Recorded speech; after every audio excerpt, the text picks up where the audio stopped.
शिष्यसन्तापहारिणे सच्चिदानन्दरूपाय रामाय गुरवे नमः। मंच पर विराजमान श्रद्धेय नागेंद्र बाबू, माननीय श्री अमरीश बाबू, सत्संग प्रेमी महानुभावों, धर्मानुरागिनी माताओं एवं धर्मशीला बहनों,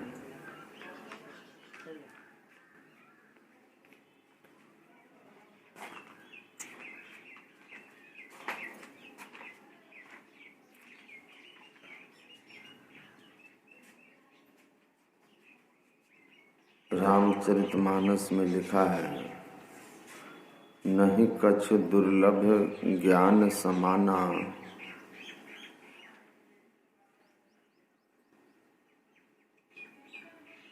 जही गावहीं श्रुति बे संत वेद पुराना।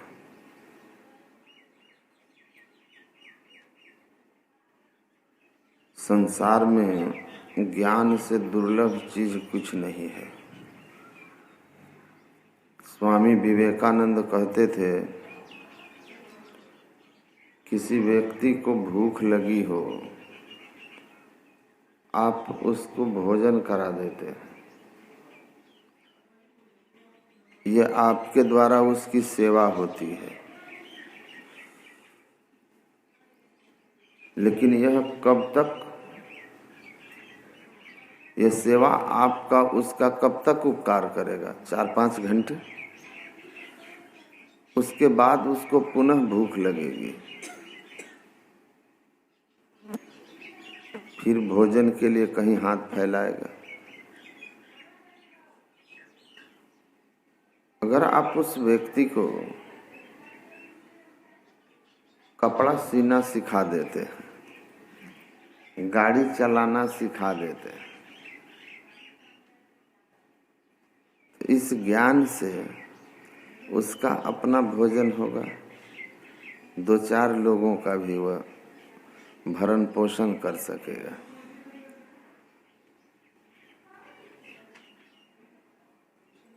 अध्यात्म ज्ञान ऐसा ज्ञान है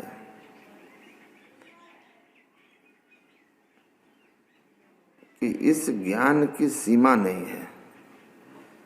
क्योंकि आपने अगर किसी को गाड़ी चलाना सिखाया, किसी को विद्या दान दे दिया, स्कूल के टीचर हो गए, कपड़ा सीना सीख गया, तो ये कब तक? शरीर की जब तक स्थिति रहेगी, उसके पहले भी आंख कमजोर हो जाएगा तो न कपड़ा सीने लायक रहेंगे, न गाड़ी चलाने लायक रहेंगे।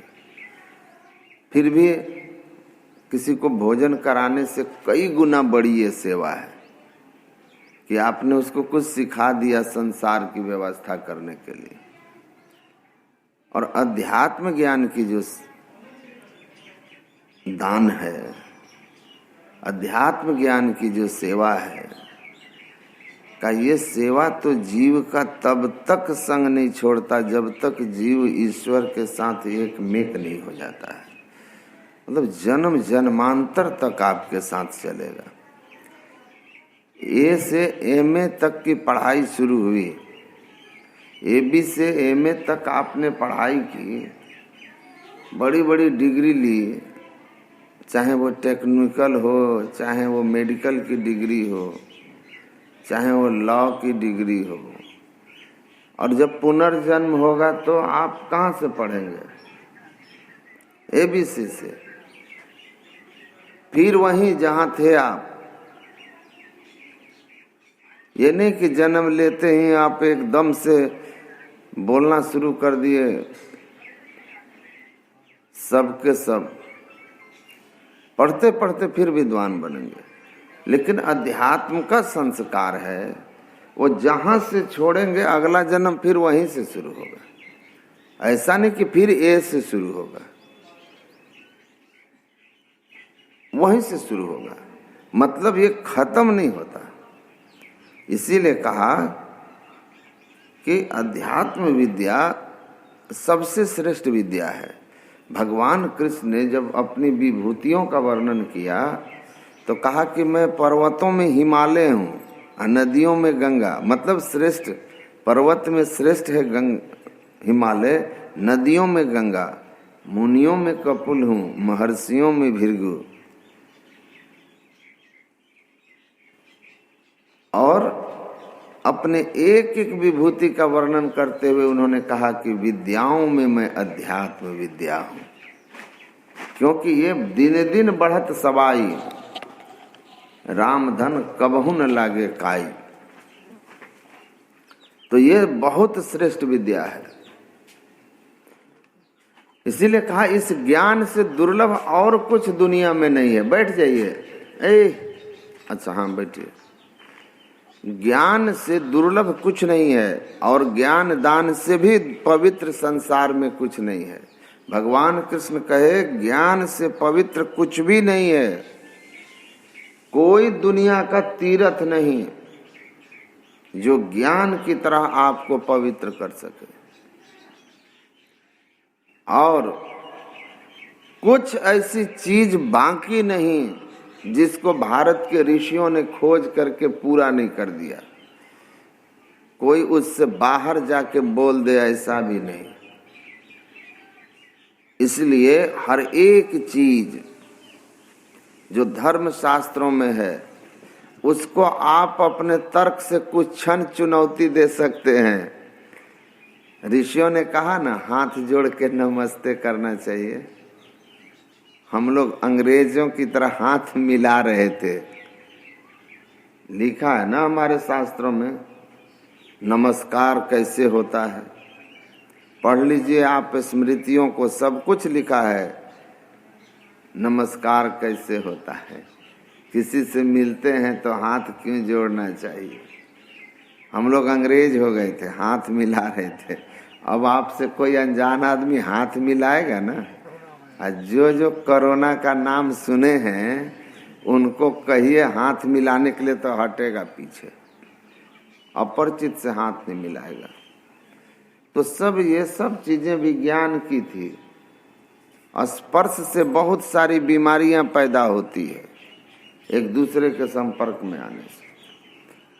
तो आप अपने धर्म को चुनौती तभी तक दे सकते हैं जब तक आप धर्म में आए नहीं हैं।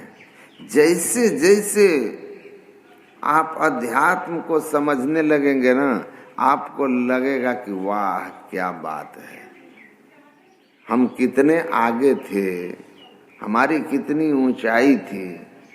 जिस सोच पर हमको एक बार ऋषिकेश में, हाल ही में मैं पंजाब में सत्संग में था, किसी कारण से 2 जगह का कार्यक्रम रद्द हो गया तो 4-5 दिन बीच में गैप हो गया। तो हम ऋषिकेश वाले जो महर्षि में ही आश्रम है लक्ष्मण झूला पर, हम वहां चले गए। वहां गए, बहुत सारे लोग आते जाते आश्रम में, घूमने फिरने का अवसर मिला, कुछ महंत लोगों से मिलने का अवसर मिला, बातें सुनने को मिला, अपनी सभ्यता, अपनी संस्कृति। कुछ लोग ऐसे भी मिले जो इस सभ्यता संस्कृति के विरोधी थे, कुछ ऐसे मिले जो पूरे समर्थक थे, कुछ ऐसे मिले जो विवेकी थे। तो जो ज्ञान है विवेक की कसौटी पर है। हम मनुष्य हैं, विवेक करके देख लीजिए कि जो कहा जा रहा है वो क्या है। अभी जो हम लोग पाठ में सुने उसका नाम ही है योग शिखोपनिषद। इसीलिए गोस्वामी तुलसीदास जी ने कहा, आंख बंद करके विश्वास करने के लिए गोस्वामी तुलसीदास जी नहीं कहे, क्या बोले, साधन करिए विचारहीन। आप जो कुछ भी कर रहे हैं विचारहीन होके मत कीजिए, विचार करके कीजिए। विचार कर लीजिए, अनुचित उचित काज कछु होई। जो भी कुछ करने जा रहे हैं ना, समझ करिए भल कह सब कोई, उसको समझ के करिए, विचार करके करिए। विचार कर लीजिए कि ये सही है या गलत है। कहीं अंधी परंपराओं के पीछे तो नहीं भाग रहे। और इसीलिए कोई परंपरा खराब नहीं है क्योंकि वो पुरानी है, और इसलिए भी कोई परंपरा अच्छी नहीं है क्योंकि वो पुरानी है। दोनों बातें। मैं अभी शशि जी के साथ आ रहा था तो मैंने इनको कहा, काली मंदिर में बोल रहे थे कलकत्ता में बड़ी श्रद्धा है पर बकरा काटता है। मैंने कहा ये गलत परंपरा है, लेकिन वो जल्दी मानेंगे नहीं, क्योंकि एक इस देश में महिलाओं के पति मर जाने पर जिंदा जला देने की भी परंपरा थी, सती प्रथा। अच्छी बात थी वो कि आप जिंदा मनुष्य को जला दीजिए। अब मैंने उदाहरण दिया कि अगर ये रहता तो भगवान राम की माताएं थी, 3 दशरथ जी में से किसी एक रानी ने भी दशरथ के साथ जलना क्यों नहीं जली थी? कोई नहीं जली। भगवान कृष्ण के भी पिता के मृत्यु का महाभारत में संवाद वासुदेव जी का, पर उसके साथ में देवकी का जलने का कोई प्रसंग नहीं है। तो क्यों? तो राजा राम मोहन राय ने कहा ये नहीं है, ये हमारी परंपरा नहीं है। लोगों ने कहा ये अंग्रेजों का एजेंट है, हिंदू धर्म का विरोधी है। पर जो सत्य है वो सत्य के साथ खड़ा था, तो आज उसको आदर से हम आज उनका नाम ले रहे हैं। तो कुछ चीजें अच्छी है। अब जैसे नमस्ते करना, आप इसको अब मत कहिए कि ये असभ्य संस्कृति है। जी नहीं, ये विज्ञान प्रमाणित संस्कृति है कि हमको हर आदमी से हाथ नहीं मिलाना चाहिए। आप पढ़े होंगे कि स्वामी विवेकानंद जी महाराज से कहा कि आपकी देश की माता लोग जो हैं, अभी मैं खुद एक आदमी के घर पर भोजन कर रहा था तो मैंने देखा कि जो अमेरिका का राष्ट्रपति आए थे, जो जी ट्रम्प, डोनाल्ड ट्रम्प, वो आए हुए थे, नीचे उतरे तो हाथ मिलाया मोदी जी से, राष्ट्रपति से, राष्ट्रपति और मोदी जी दोनों से ट्रम्प की पत्नी ने हाथ मिलाया, लेकिन अपने देश के राष्ट्रपति की पत्नी ने ट्रम्प से हाथ नहीं मिलाया। आप बैक में जाके यूट्यूब पर देख लीजिए, उसने हाथ नहीं मिलाया, वो ऐसे करके प्रणाम की, और वो भी ट्रम्प भी हाथ जोड़ के मिला। तो ये हमारी परंपरा है, तो वो कहते हाथ मिलाना। तो ये जो चीजें हैं ना, ये हमारी, तो विवेकानंद से कहा कि हम आपके देश की जो महिला लोग है वो हाथ क्यों नहीं मिलाती? तो स्वामी विवेकानंद जी ने कहा कि इंग्लैंड में थे, इंग्लैंड में कहा इंग्लैंड की जो महारानी हैं उनसे सब लोग हाथ मिलाते हैं क्या? वो सबसे हाथ मिलाती है, जो भी जाता है उससे हाथ मिलाती है। कहा नहीं, सब लोग उसी को नमस्ते करते हैं क्योंकि वो तो महारानी है ना। तो स्वामी विवेकानंद ने कहा कि आपके देश में एक महारानी है, हमारे देश में हर घर में अपने घर की महारानी है। हर घर में अपने घर की वो महारानी है, और इसीलिए महारानियां सबसे हाथ नहीं मिलाया करती। तो हम समृद्ध, मैं इसीलिए आपको ये बात कह रहा हूं विषय पर आने से पहले, कि आप इस बात को समझिए कि विवेक की कसौटी पर रहिए। तुलसीदास जी महाराज संत शिरोमणि हैं, वो कहते हैं साधन करिए विचारहीन, मन शुद्ध न होई तैसे। कैसे? उदाहरण देते हैं, तरु कोटर मह बस विहंग, तरु काटे मरई न जैसे। वृक्ष के खोड़र में अगर पक्षी है, अब वृक्ष को जड़ काट देंगे तो पक्षी नहीं मरने वाला। दूसरी बात कहते हैं, अंतर विषय मलिन मन अति, तन पावन करिए पखारे। ये मैं नहीं कर रहा हूं, संत गोस्वामी तुलसीदास जी करे। भीतर मैल चहल के लागी, ऊपर तन का धोए है। आपको मैल कहाँ है? हृदय में है। आपके भीतर गंदगी है। काम क्रोध लोभ मोह मद मात्सर्य ईर्ष्या द्वेष कहाँ है? वो सब भीतर चित्त में है। चित्त मंतर्गतम दुष्टम तीर्थ स्नान शुद्धति, सत्सोपे जलेर धोतम सुरा भांडम इवा शुचि। अब वेद भगवान कहते हैं कि भीतर मैल चित्त में है और तन को धो रहे हैं, तो मदिरा से भरा हुआ बोतल सिलपेक उसको कितना भी ले जा करके दुनिया के तीर्थ में स्नान कराइए, जब उसका ढक्कन खोलेंगे तो बदबू ही आएगी, बदबू आएगी। तो भीतर में जो आपकी मलिन वासना है, भीतर में जो विकार है, कहते हैं वो तन को कितना भी तीर्थ में डुबा लीजिएगा, वो पवित्र नहीं होने वाला। जैसे गोस्वामी जी कहते हैं कि जैसे बिल में सांप हो और ऊपर से बिल को मारिएगा डंडा, तो सांप मरने वाला नहीं है, क्योंकि सांप भीतर है। दारू बोतल के अंदर है, आप दारू को ऊपर से बोतल को स्नान करा रहे हैं, धो रहे हैं, तो वो कैसे पवित्र होगा? तो भीतर घुसना होगा धोने के लिए, क्योंकि यावत न मनो निर्मल तावत सर्वम निरर्थकम।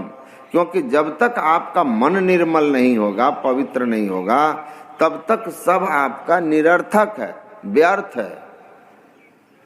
इसलिए मन की पवित्रता जरूरी है। तो मन कैसे निर्मल होगा, चित्त निर्मल कैसे होगा? उसको पवित्र करना है। इसीलिए कहा कि ज्ञान के सदृश पवित्र करने वाला और संसार में कुछ नहीं है। ज्ञान सबसे दुर्लभ चीज है, क्योंकि ज्ञान हमको पवित्र करता है। तो ये ज्ञान जिससे हम पवित्र होते हैं, दुनिया का सबसे दुर्लभ चीज है, जो हमारे हृदय के चित्त को निर्मल करता है। और निर्मल जिनका चित्त हो गया, भगवान राम ने क्या कहा? निर्मल मन जन सो मोहि पावा। हमको कौन पाएगा? निर्मल चित्त वाला। अब मोहि कपल छत्र छल छिद्र न भावा। अब भीतर विकार है, अब तीर्थ नहा करके विकार ग्रस्त है। भगवान राम कहते हमको आप नहीं भाने वाले, आप कुछ भी कर लीजिए, आप हमको भाने वाले नहीं हैं। समझे कि नहीं? एक नेताजी बहुत बोलते हैं, टीका खूब बड़ा सा लगाते हैं, पीछे बड़ा सा चोटी रखते हैं। उनके गांव में हम गए थे सत्संग करने भगीरथ बाबा के साथ, तो वो बहुत बोलते हैं ना धर्म के बारे में, उठ पटांग उनके बीच बीच में स्टेटमेंट आते हैं। सुन करके आपको आश्चर्य लगेगा अमरेश बाबू। उनके गांव में हम कहे कि ये तो एकदम धर्म के प्रहरी हैं, पूरा बोलते हैं एकदम जो हो जाए।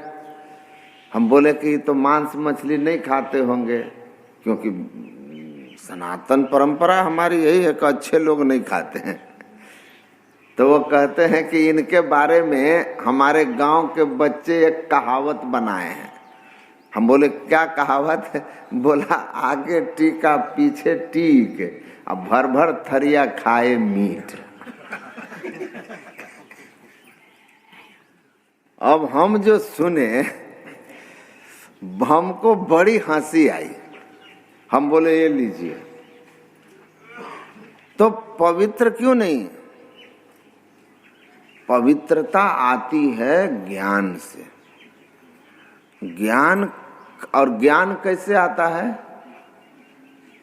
ज्ञान के चार भाग हैं। एक श्रवण ज्ञान होता है, एक मनन ज्ञान होता है, वही विचार करना। आप सुन करके ज्ञान होगा, आपको सुन पढ़ के ज्ञान होता है, विचार करके ज्ञान होता है। किसी समस्या पर आप चिंतन करिए तो कोई समाधान आ जाएगा। तो श्रवण ज्ञान, मनन ज्ञान और अनुभव का निधिध्यासन, यात्रा से भी ज्ञान होता है कि नहीं। दिल्ली घूम के आएंगे तो कुछ दिल्ली के बारे में जानते हैं कि नहीं जानते, या दिल्ली जा रहे हैं तो कुछ नए नए चीजें आपके अनुभव में आ रही है, ज्ञान में आ रही है ना। तो निधिध्यासन ज्ञान का अर्थ होता है लक्ष्य की ओर जब बढ़ते हैं तो रास्ते में जो कुछ जानने में आता है, जो कुछ ज्ञान आया, जो कुछ जानने में आया राह में, उसको निधिध्यासन ज्ञान कहते हैं। और अनुभव ज्ञान कहते हैं कि जब आप लक्ष्य पर पहुंच गए, लक्ष्य पर पहुंच करके जो जाना गया वो अनुभव होता है। अनुभव सबसे अंत में होता है, जो ज्ञान की इतिश्री है। इसीलिए वेदांत कहते हैं।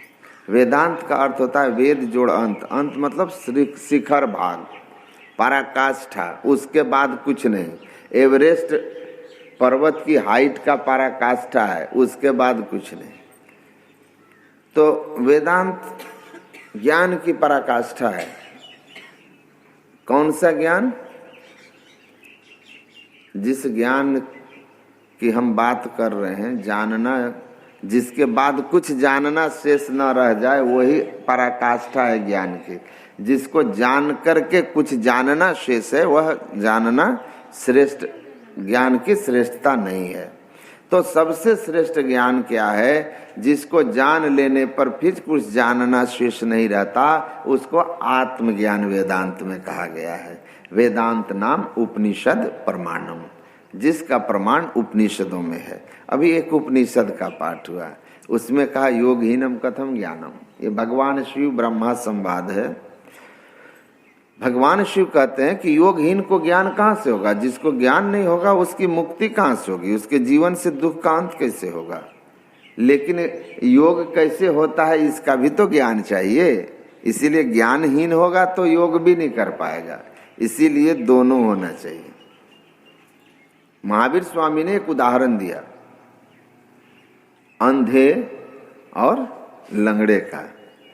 कहा कि अंधा देखता नहीं है पर चल सकता है, लंगड़ा देखता है पर चल नहीं सकता है। और दोनों का संयोग हो जाए तो गांव में आग लगने वाली कहानी सुने ना, सब भाग गया, अंधा लंगड़ा बच गया। कहा कैसे निकलेंगे? लंगड़े ने कहा तू बैठ, तेरे कंधे पर मैं चढ़ता हूं, मैं बाएं दाएं करता रहूंगा और हम दोनों निकल जाएंगे।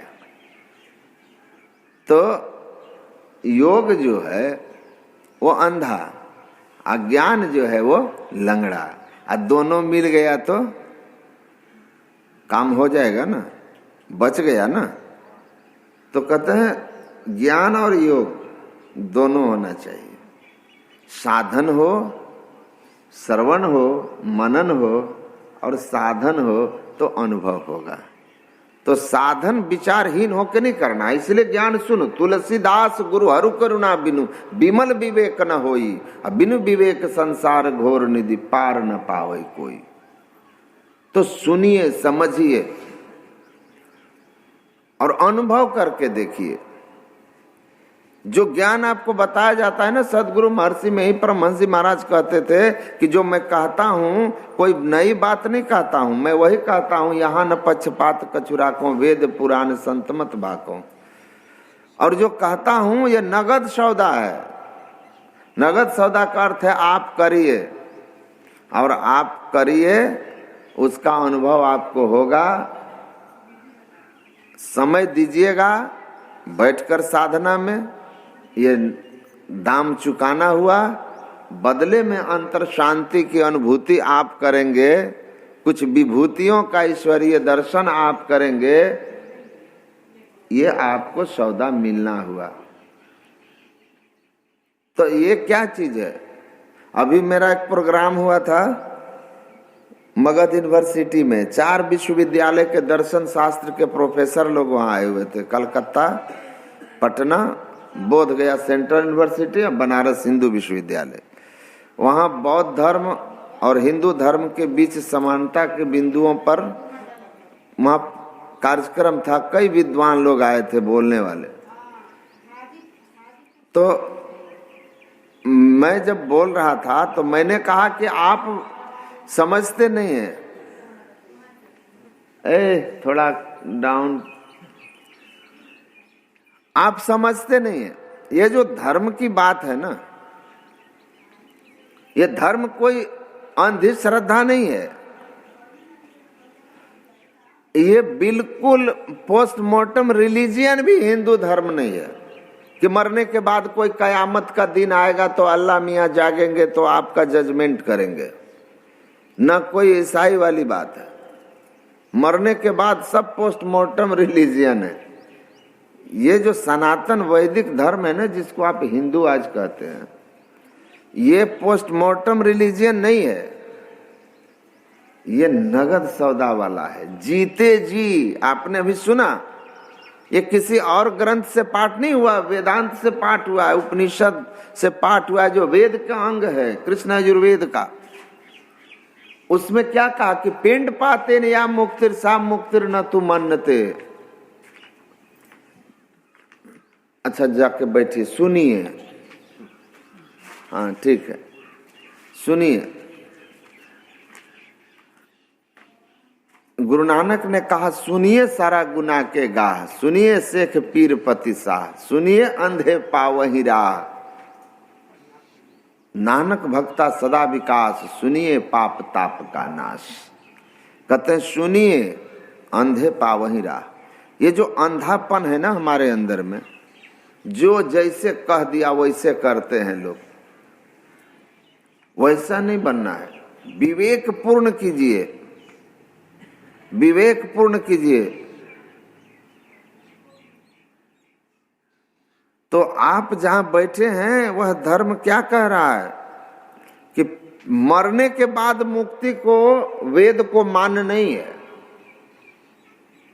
हमारे धर्म में मरने के बाद किसी मुक्ति की बात नहीं मानी जाती। जीते जी मुक्ति अनुभव करोगे तो मरने के बाद भी मुक्ति होगी। अब ही मिला सो तब ही मिलेगा, नहीं तो जमपुर वासा, साधो भाई जीवत ही करो आशा। अब ही मिला तो तब ही मिलेगा। जीते जी जिसने कर्म की फांस नहीं काटी, वो मरने के बाद उसके कर्म की फांस नहीं कटने वाली है। ये सब झूठी आशा। जीते जी अनुभूति होनी चाहिए। मुक्त पुरुष जीते जी होना पड़ता है, तब विदेह मुक्ति होती है शरीर छूटने के बाद। भगवान शिव कहते हैं मरने के बाद जो तुमको मुक्ति की बात कहता है वो मुक्ति सही में नहीं है, वो स्वर्ग आदि लोकों की प्राप्ति है। कोई ऐसा स्वर्ग नहीं है वैकुंठ लोक तक जिस लोक में जाकर के आप सदा के लिए रहेंगे, सदा के लिए रहेंगे। क्योंकि पुण्य का क्षय होने के बाद आपका पतन होगा। अभी हम एक ट्रेन से आए हैं ना, ट्रेन ही थी ना, उसमें एसी फर्स्ट क्लास भी था, 2 टायर भी था, 3 टायर एसी भी था, उसी में स्लीपर क्लास भी था और जनरल क्लास भी था। लेकिन ट्रेन तो आम्रपाली ही थी। आज सब एक ही ट्रेन से आए हैं, अलग अलग ट्रेन में आए थे, सब एक ट्रेन में थे लेकिन एक फैसिलिटी में थे। एक तरह की यात्रा थी। जनरल वालों का कसम कस, स्लीपर वाले अपना चादर है तो ठीक, नहीं तो हवा मार रही है तो ठिठुर रहे हैं। जैसे जैसे क्लास कीमत आपने चुकाई है वैसे वैसे सुविधा के बीच आप थे। लेकिन सबको उतरना पड़ा कि नहीं उतरना पड़ा? ट्रेन जब मंजिल पर जाएगी, जहां उसकी मंजिल है, सब छोड़ेंगे कि नहीं छोड़ेंगे? खाली करना पड़ेगा कि नहीं? कि ये कहेंगे हम फर्स्ट क्लास का टिकट दिए हैं तब हम परमानेंट हैं ट्रेन में। वैसे स्वर्ग के 7 श्रेणियां हैं। और इस संसार में रहकर जो शुभ कर्म आप किए थे उसका फल भोगने के लिए इस संसार में कुछ समय मिलेगा और शेष बचा हुआ ऊपर जाकर के भोगेंगे। लेकिन जब पुण्य क्षीण होगा तो सबका पतन होगा। पतानंते महादुखम परिताप सुदारुण स्वर्गा भाज चरंती है तस्मात् स्वर्ग न कामये। यह भी हमारे धर्म ग्रंथ में लिखा हुआ है कि पुनरावर्तिनो अर्जुना, वो सब के सब या ब्रह्म भुवनान लोका पुनरावर्तिनो अर्जुन, ब्रह्म लोक तक जो श्रेष्ठ स्वर्ग में है सब के सब आवागमन में है, कहीं स्थिर नहीं। लेकिन वेद कथा स्थिर अखंड अक्षय सुख जीते जी जिसने परमात्मा से एकता अनुभव की। कैसे? जैसे नदी सागर का मिलन, नमक और सागर में, नमक सागर में मिलकर एक मेक हो गया। सागर में नमक को क्यों मिलाया, नदी में क्यों नहीं मिलाया? नदी में इसलिए नहीं मिलाया कि नमक की उत्पत्ति ही सागर से हुई है। तो सागर नदी से नहीं उपजा नमक, वो सागर से उपजा, इसीलिए नमक सागर में मिलकर के एक मेक हुआ। वैसे ये जीव कहाँ से उपजा? आदि सुरत सतपुरुष ते आई, जीव सोहं कहिए सोताई, ईश्वर अंश जीव अविनाशी चेतन अमर सहज सुखराशि, ममे वांसे जीव लोके जीव भूत सनातन। परमात्मा का अंश जीव है, तो परमात्मा में यह अंतर साधन करके समाधि में जब एकमेक होगा तो वह एकमेक होने वाला पुरुष क्या कहलाता है? जीवन मुक्त कहलाता है, जिसको हम संत के नाम से जानते हैं। और जब वही शरीर त्यागते हैं जो जीवन काल में ईश्वर को अनुभव किया, वही शरीर त्याग करके भी ईश्वर में जाके मिलते हैं। उसके नीचे वालों को फिर आना पड़ता है स्वर्ग आदि लोकों का सुख भोग करके, वह मोक्ष में नहीं है। इसीलिए कहते हैं इसको आप ठीक से समझिए। तो जीवन काल में मुक्ति होगी तो किससे? ज्ञान से होगी। ज्ञान कैसे होगा? अनुभव का ज्ञान होना चाहिए, और अनुभव का ज्ञान बिना योग के नहीं होगा। बिना यात्रा किए दिल्ली किताब में पढ़ करके दिल्ली दर्शन नहीं होगा। चल कर के किताब में पढ़े दिल्ली की महिमा, चल कर के दिल्ली देखनी होगी, तब अनुभव कहेंगे कि हमको अनुभव हुआ। में ही जो अनुभव ज्ञान हो, अनुमान क्या करे, तब अनुभव का ज्ञान हुआ कि हम अनुभव किए, हम देखे हैं। और देखने वाले और पढ़ कर के बोलने वाले के मन में बहुत फर्क होता है। मोर कबीर साहब के पास आए थे ना एक कथा करने वाले, कहा कि आप भी धर्म प्रचारक, हम भी धर्म प्रचारक। कबीर साहब कहे सो तो ठीक है कि दोनों एक ही काम में हैं, हम भी धर्म की बात करते हैं, आप भी ईश्वर की बात करते हैं, हम भी ईश्वर की बात करते हैं, लेकिन दोनों का मन एक कैसे होगा? मोर तोर मनवा कैसे एक होई रे? तू कहता कागज की लेखी, मैं कहता आंखन की देखी। तो आंख की देखी जो कहता है उसका मन पवित्र होता है। जो कागज की लेखी कहता है वो कोई लुधियाना, कौन कहते हैं कौन कौन जेल है, हरियाणा का एक कौन जेल है और एक राजस्थान का है ना, वहाँ है। तो कागज की लेखी नहीं, आंखन की देखी, और आंखन की देखी बिना योग साधन के नहीं होगा। आंखों देखते ही मन निर्मल पवित्र हो गया। कबीरा मन निर्मल हुआ जैसे गंगा नीर, अब पीछे पीछे हरि फिरे कहत कबीर कबीर। तो ये निर्मलता कैसे आएगी? ये भीतर के मैल कैसे धुलेंगे? योग साधना से, योग साधना से। तो योग की साधना, कौन सी योग साधना? अभी आप जो सुने ना, इसका नाम ही है योग शिख उपनिषद। योग का अर्थ तो समझ ही गए, मिलना, जोड़ना। आप तो जानते हैं योग गणित का सीधा शब्द है, जोड़ना को योग कहते हैं। किसको जोड़ना है? जीव हरि से अलग हो गया, इसको हरि से जोड़ना है। तो इसको जोड़ने के लिए साधना करनी होगी कि वहां पहुंचे जहां जाकर मिलेंगे। तह जाओ जहां प्रकट मिले वे, तब जानो है नेह। गुरु महाराज करते भाई मिलना है तो वहां ना जाओगे जहां वो मिलेंगे। तो आप कहाँ हो? तू उतर परियो तम माही, आप अंधकार मंडल में हैं, पीव निःशब्द में, याते पड़ी गए दूर चलो निःशब्द में। आप जहाँ हैं वहाँ से चलिए। कहाँ चलिए? जहाँ वो हैं। तो वो तो हैं सब जगह, कोई ऐसा जगह है जहाँ नहीं है? कहूँ कहाँ जहाँ प्रभु नहीं? कौन सा ऐसा जगह है जहाँ परमात्मा नहीं है? तो कहते हैं हाँ परमात्मा तो सब जगह है, तो जाएंगे क्यों? तो कहते हैं कि हाँ बात तो सही है, दूध में घी हर जगह है, लेकिन घी अगर दूध के साथ है तो पूड़ी पका लो, तब पूड़ी छनेगी उसमें? नहीं। तो क्या करना होगा? दूध के संग वाले घी से काम नहीं चलेगा, दूध के संग से अलग जो घी है उस घी को प्राप्त करना होगा, तब पूड़ी बनेगी। तो परमात्मा अनंत है, लेकिन जहां तक प्रकृति का पसार है, उस प्रकृति के पसार के अंदर में जो परमात्मा है, उस परमात्मा से आपका काम नहीं चलेगा, क्योंकि उस परमात्मा को आप देख ही नहीं पाओगे, वो आवरण में है।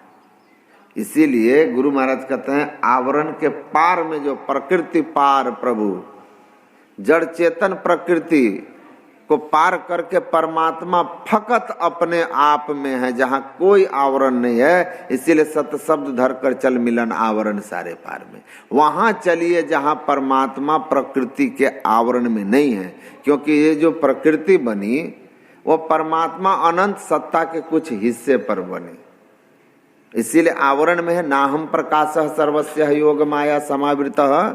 भगवान कृष्ण कहते हैं योग माया से आवरण कर लेने के कारण प्रकृतिस्थ हमारा स्वरूप किसी को दृष्टिगोचर नहीं होता है। तो योग माया का जहां तक पसार है उसके पार आपको जाना होगा। उसी को हम लोग अंधकार प्रकाश और शब्द का पसार कहते हैं, उसको आच्छादन मंडल कहते हैं। सूरज है, इसको बादल ढक लिया, तो बादल सूरज को ढका या आपकी दृष्टि शक्ति के विस्तार को? अगर सूरज को बादल ढका होता तो यहाँ पर सूरज बादल के अंदर है, तो अभी भागलपुर में भी बादल होना चाहिए और अमेरिका में भी बादल होना चाहिए, है ना।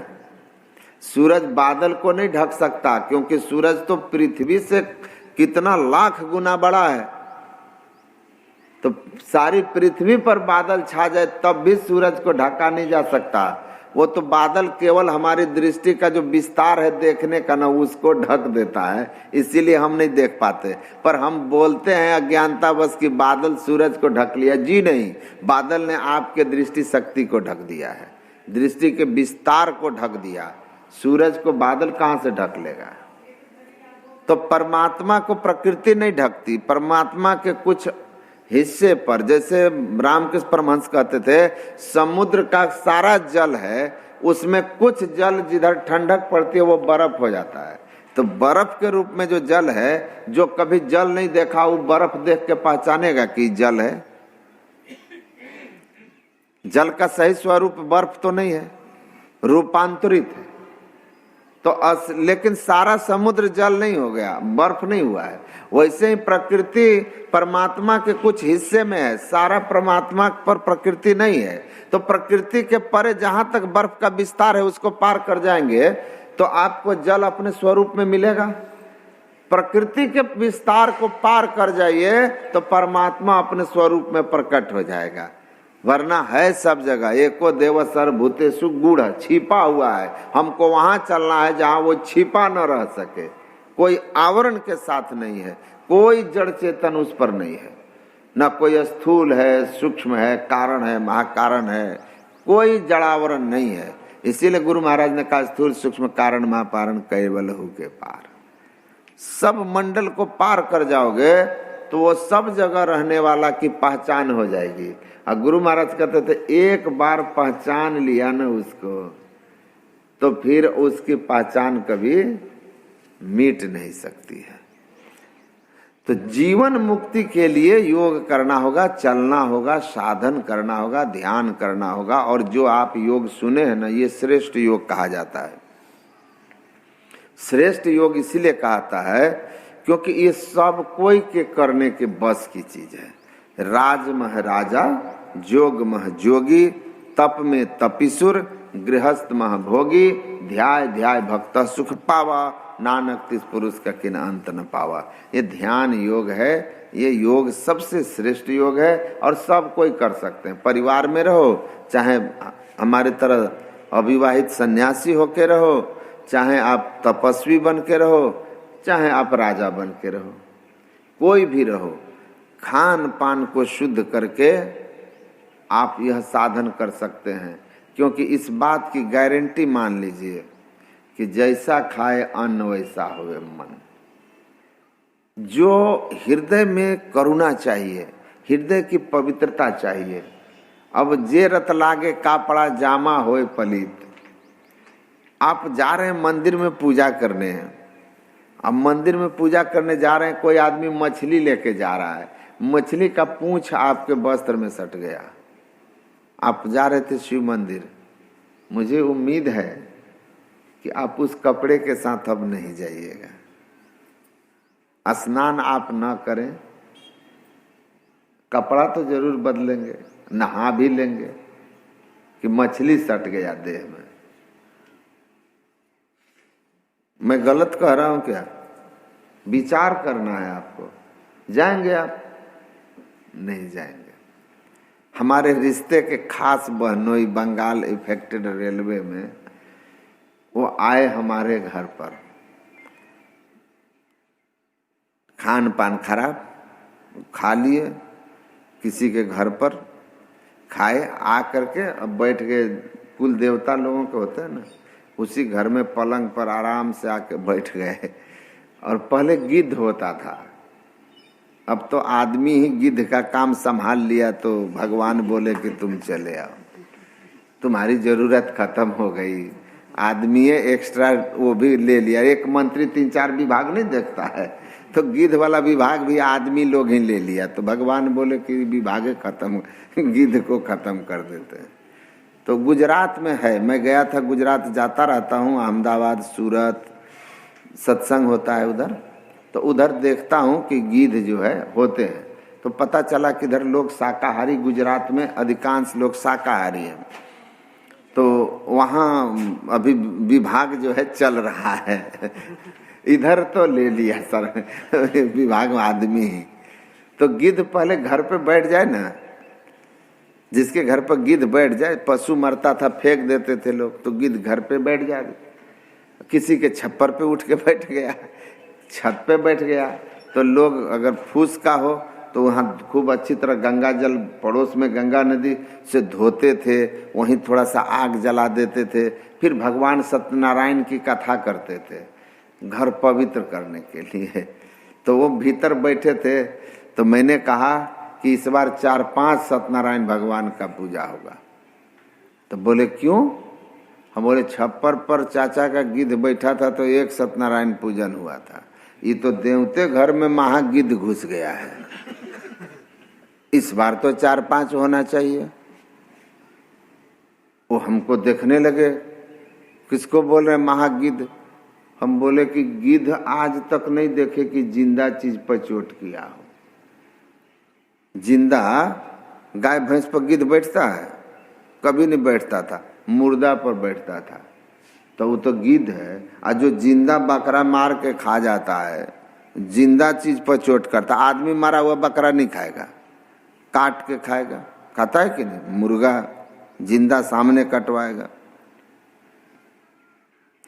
तो गिद्ध मारा हुआ को खाता है तो एक सत्यनारायण पूजन, वो भी छप्पर पर बैठा। और जिंदा मार के खाने वाला ये महागिद्ध देवता घर में बैठा है। तो 4-5 कम से कम तो होना ही चाहिए। तो बहुत दिन तक वो आते ही नहीं थे। तो हमको बोला लोग कि दामाद को गुस्सा कर दिया। हम बोले वैसा राक्षस दामाद नहीं आए तो ठीक है। देखिएगा भाई, कोई इधर दामाद होंगे तो खिसियाइएगा नहीं, हम पहले माफी मांग लेते हैं। तो बाद में हमारी बात से सहमत हुए तो मान गए कि नहीं ठीक करें। आहार शुद्ध हो, सत्व शुद्धि, आहार की शुद्धि, इसमें वे योग शास्त्र में कहा कि योग साधन तो करोगे, चित्त वृत्ति संस्कार निर्माण करता है। क्योंकि हमारी जो इंद्रियां है ना, आप देखो क्या होता है, आपने हमको देखा, हम आपको कुछ अच्छा बुरा बोल गए, हमारे नजर से आप ओझल हो गए, हम आपके नजर से ओझल हो गए, लेकिन आपकी आंख हमको अपने मस्तिष्क में भीतर बैठाया, चित्त में। हमारी बात को आपका कान चित्त तक पहुंचा दिया, वो चित्त में जमा हो गया है। मैं अब नहीं हूं सामने, ना आप मेरे सामने, लेकिन भीतर स्टोरी चल रही है। और अच्छा मैं बोला हूं तो आप उसको याद करके सुखी होंगे, अपशब्द बोला हूं आप सुन के दुखी होंगे। हमारा चेहरा आपको दुख देगा, हमारी बातें आपको दुखी करेगी। जबकि बातें खत्म हो गई, 2 मिनट में बोला निकल लिया, मैं इधर आप उधर, पर वो अब आपके भीतर बैठ गया। क्यों? क्योंकि चित्त कैमरे की तरह छवि को पकड़ लेता है, विषय को पकड़ लेता है। तो चित्त वृत्ति किसको बोलते हैं? योग के बारे में पतंजलि क्या बोलते हैं? योगः चित्त वृत्ति निरोध। चित्त वृत्ति को रोक देना योग है। चित्त वृत्ति किसको बोलते हैं? चित्त जो है, चित्त बोलते हैं हमारे अंदर की एक इंद्रिय है, मन बुद्धि चित्त अहंकार। और वैसे शास्त्र में कहा गया है कि मन बुद्धि और अहंकार का सम्मिलित रूप चित्त है। उसमें कंपन होता है तो मन संकल्प विकल्प करता है, बुद्धि निर्णय करती है, और अहंकार से मैंपन का बोध होता है, मैं हूं कुछ स्पेशल। तो इनके सम्मिलित रूप चित्त हैं। ये जाके उसी में बैठ जाता है, उसके कैमरे में आ गया, भीतर कैमरे में फोटो चला गया, सब कुछ रिकॉर्ड हो गया। अब वो हटने के बाद भी काम कर रहा है। वृत्ति किसको कहते हैं? चित्त वृत्ति। वो जो आप में रिकॉर्ड है ना, उसका ख्याल आना, भीतर उसका फंक्शन होना चित्त वृत्ति कहलाता है। तो जो रिकॉर्ड है वो आपके मन में अच्छा होगा तो सुखद, और बुरा होगा तो दुखद। तो मन आपका भागते रहेगा, आप दुखी रहेंगे संसार में, इधर उधर, इसकी बात उसकी बात उसकी बात। जिसकी चित्तवृत्तियां जितनी ज्यादा अधिक होगी, वो आदमी मन से उतना अशांत होगा, वो उतना दुखी होगा। जिसकी चित्त में वृत्ति जितनी कम होगी, वो उतना शांत होगा, उतना सुखी होगा। ये सीधा विज्ञान है, सीधा विज्ञान है। तो योग क्या करता है? भीतर जो रिकॉर्डिंग हो रहा है, अब एक बार जो रिकॉर्डिंग हो गया, अब देखिए उससे नया चिंतन होगा, कभी ये बात कभी वो बात, वो नया संस्कार बनाते जाएगा। और ये संस्कार एक वृत्ति दूसरी वृत्ति को जन्म देती है। इससे संस्कारों की एक परंपरा चलती है, इतनी लंबी श्रृंखला चलेगी, वो जन्म जन्मांतर तक चलती है। और जन्म जन्मांतर तक के अच्छे बुरे संस्कार हमको परेशान करके रहते हैं। इसीलिए इलियट ने लिखा है कि mind is so powerful, it makes you realise hell in heaven and heaven in hell. आपकी जो वृत्ति है ना, वो इतनी मजबूत है कि स्वर्ग में बैठा हुआ भी आपको नरक का अनुभव कराएगा, और नरक में बैठकर भी आप स्वर्ग का सुख अनुभव कर लेंगे। यह आपकी चित्तवृत्ति में इतनी शक्ति है। अब कैसे स्वर्ग और नरक उदाहरण देते हैं। खूबसूरत महल में बैठे हैं, आपका अपना बंगला है जिसमें दुनिया का सारा सुख साधन जमा है, सारा सुख सुविधा है। पड़ोसी से आपको बनाव नहीं है, आपके दरवाजे पर 3 कार खड़ी है, पड़ोसी के घर छोटा सा इंदिरा आवास का मकान है, कहीं मेहनत मजदूरी कर करके वो एक अगर हीरो हुंडा लेकर आ गया, हुंडा खरीद लिया, आप कार पर चलते हैं, तो आपको भारी दुख होगा उस स्वर्ग में बैठ करके। होता है ना, जिससे हमारे मन में भेद हो, उसकी कोई भी प्रगति दुखद होती है ना। तो आप बैठे कहाँ हैं? स्वर्ग में ना, सुविधाओं के बीच। अनुभव क्या कर रहे हैं आप? दुख, नरक। नरक मतलब क्या? दुख।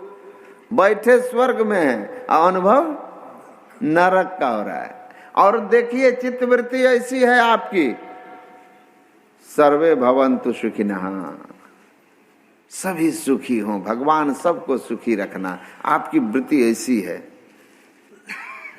आप झोपड़ी में बैठे हैं, किसी का पक्का मकान बन रहा है, अब भाव भीतर है कि सब सुखी हों। आत्मत सर्वभूतेषु, संपूर्ण संसार मेरी ही आत्मा है।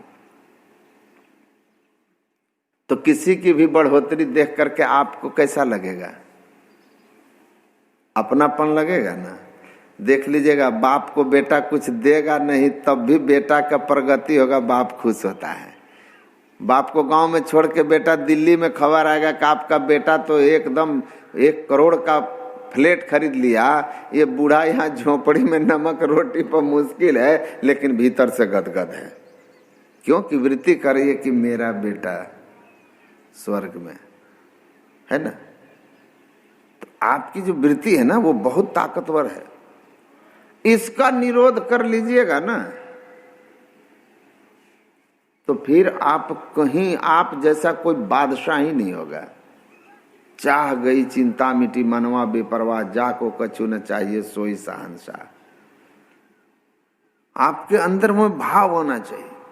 तो वो चित्तवृत्ति के निरोध संस्कार को रोकता है, और संस्कार की जो अनंत श्रृंखला है उसको रोक करके, और रोकेंगे ना तो जैसे जैसे रोकते जाएंगे आप चित्तवृत्तियों को, चित्तवृत्तियों के रोकने से, चित्तवृत्तियों के समटाव से हमारी जो मनोवृत्ति है, हमारा जो स्थिति है, हम जो चेतन आत्मा हैं जहाँ बैठे हुए अंधकार में हैं। गुरु महाराज कहते थे अनाज को फैला दो जमीन से सट जाएगा, और समेटो तो ऊपर ढेर हो जाएगा। वैसे चित्तवृत्तियां अगर बिखरी हुई हैं तो आप चेतन बिखरे हुए हैं, जीवात्मा बिखरा हुआ है। और उनकी चित्तवृत्तियों को समेटिएगा तो चित्तवृत्ति के सिमटाव से जहाँ जीव बैठा हुआ है दोनों आंखों के बीच में, यहाँ शिव नेत्र में जागृत अवस्था में जीव का वास होता है। तो जैसे बल्ब यहाँ लगा दीजिए प्रकाश पूरे कमरे को पकड़ देता है, वैसे जागृत अवस्था में जीव दोनों आंखों के बीच में रहता है। स्वभाव क्या? गुणात आलोकवत। वेदव्यास लिखे आलोकवत, प्रकाश की तरह गुण होता है चेतन में। दोनों आंखों के मध्य में जीव जागृत में रहता है, उसकी चेतन धारें पूरे शरीर में फैलती है, इसीलिए पैर पर एक चींटी भी चलने का आप अनुभव कर लेते हैं। गहरी नींद में जब जाते हैं, स्वप्न में जाते हैं, जीव नीचे उतर के कंठ में आ जाता है, उस समय मन का संग होता है, स्वप्न देखता है। हृदय में जब उतरता है तो मन भी शांत हो जाता है, इसलिए स्वप्न भी नहीं, गहरी नींद होती है। और उस समय शरीर पर कोई हाथ भी रख दे तो आप नहीं जानते हैं। क्यों? क्योंकि चेतन शरीर से सिमट करके हृदय पर चला गया है, और जब यहाँ रहते हैं तो पूरे शरीर में फैले रहते हैं।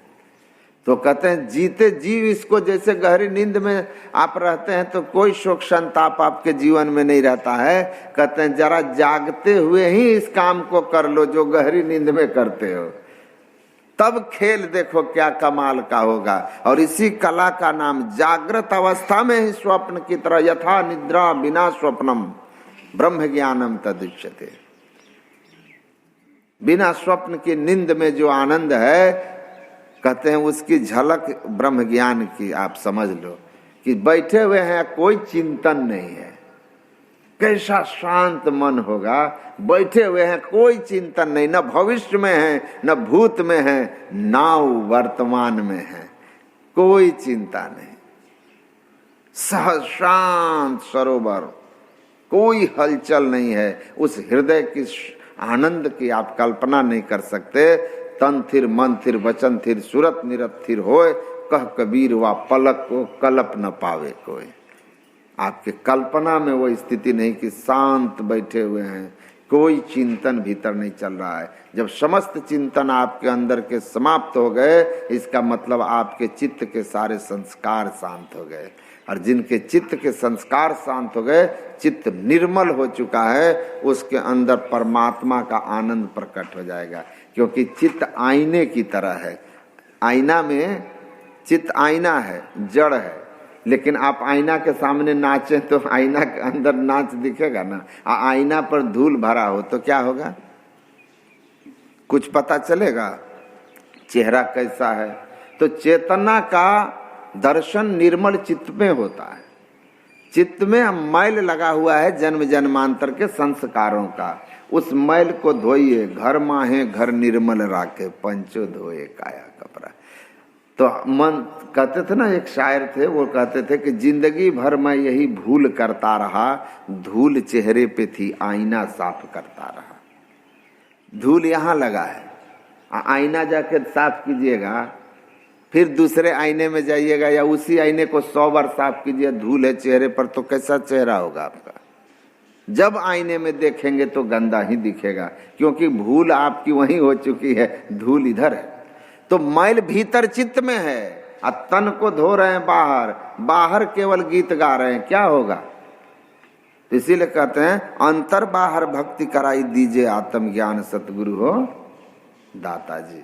गुरु महाराज कहते हैं बाहरी भक्ति भी कीजिए, सत्संग सुनिए, जो आप करते हैं वो ठीक है, लेकिन ध्यान नहीं कीजिएगा, अंतर भक्ति नहीं कीजिएगा तो मैल भीतर का नहीं धुलेगा। और जब चेहरा भीतर का चित्त निर्मल नहीं होगा तो आप लाख उपाय कर लीजिए। तुलसीदास कहते हैं वाल्मीकि विविध विधि मारे, सांप मरेगा नहीं, बील पर कितना लाठी मार लीजिए, क्योंकि सांप बील में है, बील के ऊपर मारने से कुछ नहीं होगा। भीतर मैल है, चित्त गंदा है, इसलिए ईश्वरीय आनंद की अनुभूति आपको नहीं होती, केवल विषय मुखी है, संस्कार का मैल। इसको धोने के लिए साधन करना होगा, ध्यान करना होगा। इसीलिए कहा योग हीनम कथम ज्ञानम, योग कीजिए, ध्यान कीजिए, बैठिए, बैठ करके मंत्र जप करने लगिएगा ना, अब मंत्र में बड़ी मन भागेगा। अब जैसे जैसे लगातार आपके अंदर से मंत्र का जप होता चला जाएगा, वैसे वैसे भीतर में आनंद अपने आप उपजता जाएगा। फिर आप कहने के लिए नहीं जाइएगा कि लाभ और हानि क्या है, आप स्वतः प्रमाण है ना। मैं खाया हूँ, मैं ये खा लिया फूल, सपोज कीजिए ये आम है मीठा, हम खाए, हमको मीठा लगा, आप आके कहिएगा कि नहीं ये खट्टा है, हम मान लेंगे। हम खाए हैं, हम कहेंगे कि हम नहीं मानेंगे। मैं स्वयं खाया और स्वयं जाना है ये मीठा है, ये किसी प्रमाण की, किसी तर्क की किसी जरूरत मुझे नहीं है, क्योंकि तर्क तब तक काम करता है जब तक अनुभव नहीं होता है। तर्क बुद्धि का विषय है, अनुभव आत्मा का विषय है। जो ज्ञान आत्मा से जान लिया गया, स्वतः जिसको हमने जाना है, उस पर कोई तर्क वितर्क नहीं। सुन लेंगे आपका, लेकिन मानेंगे नहीं हम, क्योंकि हमने उसको जाना है। जब हम जानिया तब मन मानिया, जाना तो माना तो उसको कौन हिला सकता है। तो साधन करेंगे, जप जैसे करेंगे, जप के सिमटाव में ही आपको अंतर की अनुभूति और शांति महसूस होने लगेगी, और जप की सिद्धि से संसार संवरने लगेगा, बाहर भी प्रकाश होगा, जस कृति आचरण व्यवहार सब में परिवर्तन आपका होने लगेगा। लोगों में कीर्ति बढ़ेगी, सम्मान बढ़ेगा, और संसार की संभाल होगा, भीतर शांति बढ़ेगी। तो आपको जप में अपने आप, कोई कहेगा जप से कोई लाभ नहीं, तो आप मानेंगे? बिल्कुल नहीं मानेंगे। दूसरी बात, इष्ट रूप का जब ध्यान करते हैं, पानी शांत हो जाएगा तो चेहरा दिखेगा ना। जब से जब मन शांत होगा तो इष्ट का रूप आपके अंदर में धुंधला से साफ होता जाएगा। जैसे जैसे वह इष्ट का रूप साफ होता जाएगा, वैसे वैसे आप देखेंगे कि आपके अंदर की शांति आनंद बढ़ता चला जाएगा, और आप स्वयं कल्प वृक्ष हो जाइएगा, स्वयं कल्प वृक्ष हो जाइएगा। जग्गी गुरु उन्होंने लिखा अपनी पुस्तक में कि कल्प वृक्ष लोग स्वर्ग में कहते हैं है, मैं कहता हूँ कि गुरु के बताई युक्ति से साधन करो, तुम स्वयं कल्प वृक्ष हो जाओगे। कल्प वृक्ष गुरुदेव मनोरथ सब सरे, और वो कहते हैं कि गुरु के मूरत हृदय बिसावे, जो इच्छे सोई फल पावे। कल्प वृक्ष के नीचे जाके जो इच्छा करते हैं वो मिलता है ना। वो कहते हैं उसी तरह जिनको अपने इष्ट अंदर में प्रत्यक्ष होने लगते हैं, अपनी वृत्ति को इष्ट में समाविष्ट करने की क्षमता प्राप्त कर लेते हैं, उनकी संपूर्ण शुभकामनाएं स्वतः पूर्ण होने लग जाती है, वो स्वयं में ही कल्प वृक्ष हो जाते हैं। तो आप ऐसी स्थिति में हो जाएंगे, और जब ज्योति योग करेंगे तो अंतः प्रकाश होगा, दिव्य दृष्टि हो जाएगी, और तब दिव्य दृष्टि के साथ दिव्य ईश्वरीय नाद को सुनेंगे, और नाद में चुंबकीय आकर्षण होता है। चुंबक जैसे लोहे को अपनी ओर खींचता है, वैसे वह चुंबकीय नाद, वह शब्द में यह शक्ति है। चुंबक सत्शब्द है भाई, प्रकर्षण नये तुष्माना मोक्षम, वह जीव को खींचता है, और खींचते हुए परमात्मा से ला करके मिला देता है। जैसे नमक सागर में मिलकर एक में हुआ, जीव जीते जी पूर्ण समाधि में सारे मायिक आवरण से मुक्त होकर उस प्रकृति के पार में पहुंचता है और जाकर परमात्मा का पूर्ण दर्शन करके परमात्मा से मिलकर एक में होता है।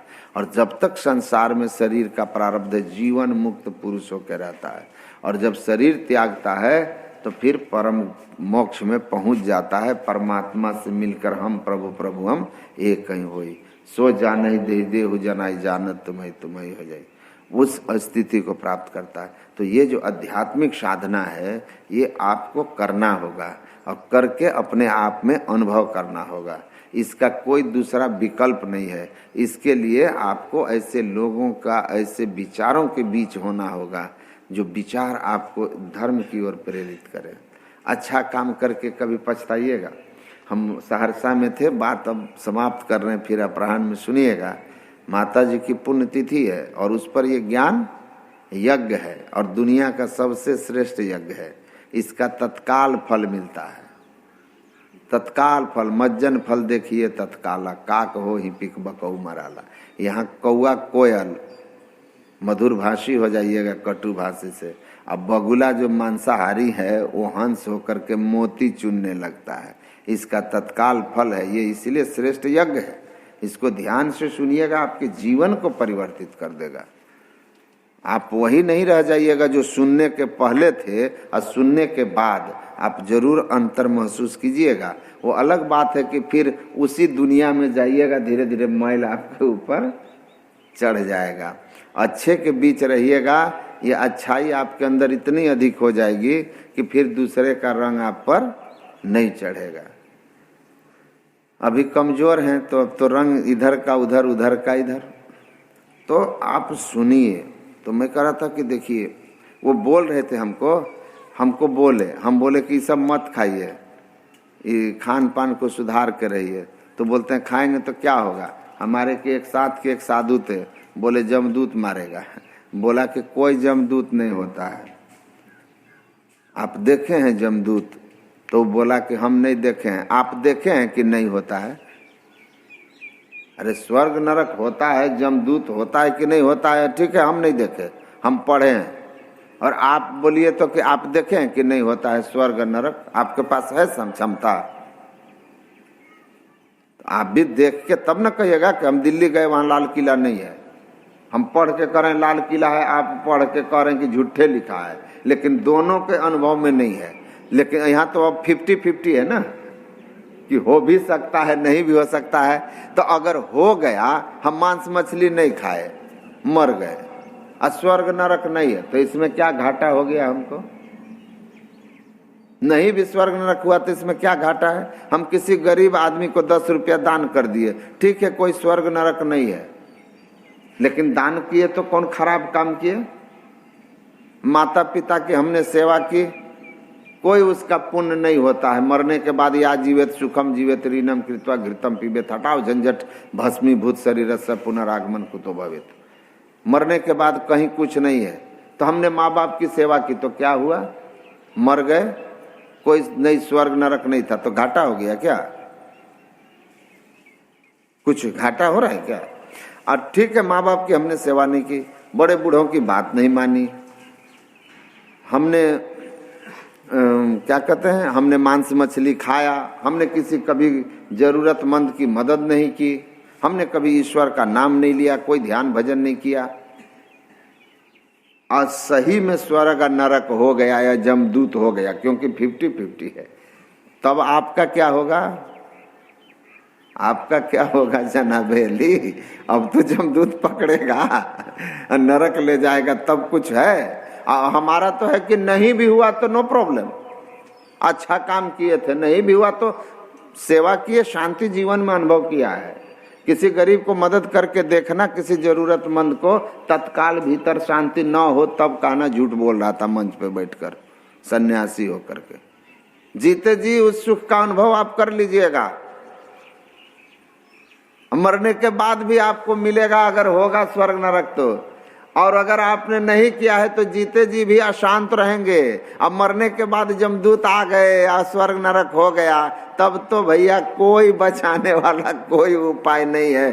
तब जब राजा आन पड़ेंगे नेक धरत नहीं धीर, हम मुंगरी ने मार के प्राण निकासत, वो भी हो सकता है। तो ऐसा काम करो ना 100% सेफ हो। LIC की ऐसी पॉलिसी लो कि जीवन के साथ भी जीवन के बाद भी क्या है ना। नहीं हुआ एक्सीडेंट तो कोई बात नहीं, नहीं हुआ एक्सीडेंट तो कोई बात नहीं, हो गया तो पॉलिसी है ना मेरे पास सुरक्षा के लिए। तो हो गया तो सुरक्षा के लिए सत्संग ध्यान करो, खान पान शुद्ध रखो, सेवा सत्कार करो, आदर करो, बड़ों का सम्मान करो, शिष्ट बन के रहो। और नहीं भी हुआ तो अपने पीछे एक जस तो छोड़ जाओगे। स्वर्ग था या नहीं था, लेकिन श्रवण कुमार की सेवा का सम्मान तो आज भी है भाइयों। इसमें कोई संदेह है क्या? इसमें नहीं ना संदेह है। वो गया स्वर्ग के नहीं गया, हम उस पर बहस नहीं करते, लेकिन हमारे सामने वो आदरणीय पात्र है। इस धरती पर कोई आया था पुत्र जो सतयुग त्रेता में था, दशरथ के समय में, और आज भी वह आदर के साथ नाम लिया जाता है। आप कौन से स्वर्ग में जाना चाहते हो? श्रवण कुमार वाला ऐसा स्वर्ग से बड़ा और कौन स्वर्ग होगा? तो ऐसा काम करो। लेकिन कभी सुना रावण का भी नाम लेते हैं लोग, क्योंकि महिष खाए और मदिरा पाना के साथ, कि भैंसा खाता था, दारू पीता था, परनारी हरण करता था। तो इससे बड़ा नरक और क्या होगा? तो बाद का स्वर्ग नरक तो बाद में देखा जाएगा। संत लोग देख के कहे कि हैं तो संत वाणी पर विश्वास करो, नहीं भी है तो संसार में सम्मान मिले, इज्जत मिले, इससे बड़ा सुख और क्या है? इज्जत, सम्मान, प्रतिष्ठा और मन में शांति हो, ये सत्कर्म से होगा, अच्छे भोजन से होगा, सत्संग ध्यान से होगा। बोलिए श्री सद्गुरु महाराज जी।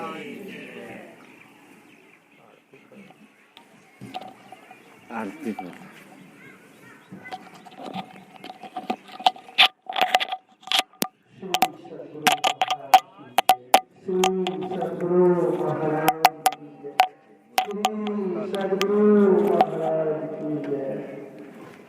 अब मैं पूज्य विनय बाबा से सादर निवेदन करता हूँ कि आरती का कार्यक्रम शुरू करें।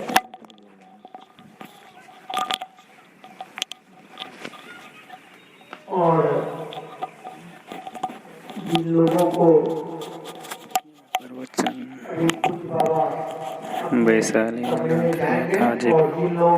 अमरेश बाबू के घर पर माता जी के पुण्यतिथि के अवसर पर दिनांक 10/3/2020 प्रातःकाल सत्संग पाठ हुआ। योग सिखो उपनिषद।